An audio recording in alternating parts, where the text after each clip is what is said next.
అందరికీ నమస్తే అండి. Welcome to SMR property. Present నేను రాజమండ్రి రూరల్ బొమ్మూరు దగ్గర ఉన్న మురళీకొండ లేఅవుట్లో ఉన్నానండి. మనకి మెయిన్ రోడ్డుకి దగ్గరలో మురళీకొండ లేఅవుట్లో 150 గజాలు కట్టిన వెస్ట్ ఫేసింగ్ హౌస్ ఒకటి మనకు సేల్కి వచ్చింది. మీకు ఎదురుగా కనిపిస్తుంది కదా, ఇదే హౌస్ అండి. ఈ హౌస్ కట్టి 10 ఇయర్స్ అవుతుందండి. 2 BHK house. Complete ceiling work అయిపోయిందండి. ఫ్లోరింగ్ కంప్లీట్ మార్బుల్ ఫ్లోరింగ్ అండి. కిచెన్ తప్ప మిగిలిన అన్ని రూమ్స్లో కూడా కబోర్డ్ వర్క్ కూడా అయిపోయిందండి. కిచెన్లో మోడ్యులర్ వర్క్ ఒకటే పెండింగ్ ఉంది. ఈ హౌస్ కట్టి 10 ఇయర్స్ అవుతుందండి. ప్రైస్ వచ్చి 60 lakhs చెప్తున్నారండి. 60 లక్షలు చెప్తున్నారు. లిటిల్ బిట్ నెగోషియేషన్ అన్నారు. ప్రజెంట్ మీరు చూస్తుంది మాస్టర్ బెడ్రూమ్ అండి. 2 బెడ్రూమ్స్కి అటాచ్డ్ బాత్రూమ్స్ ఉంటాయండి. బయట కామన్ బాత్రూమ్ కూడా ఉంటుంది.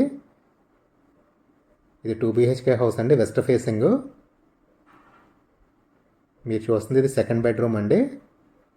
2 బెడ్రూమ్స్ స్పేషియస్గా ఉంటాయి. డైనింగ్ ఏరియా కూడా చాలా స్పేషియస్గా ఉంది. కిచెన్ కూడా స్పేషియస్గానే ఉందండి. ప్రైస్ వచ్చి 60 లక్షలు చెప్తున్నారు. ఇంట్రెస్ట్ ఉన్న వాళ్ళు స్క్రీన్ మీద డిస్ప్లే అవుతున్న మా నెంబర్ కాల్ చేయండి. హౌస్ చూపిస్తాము. హౌస్ ఓనర్ గారితో మాట్లాడిస్తాము.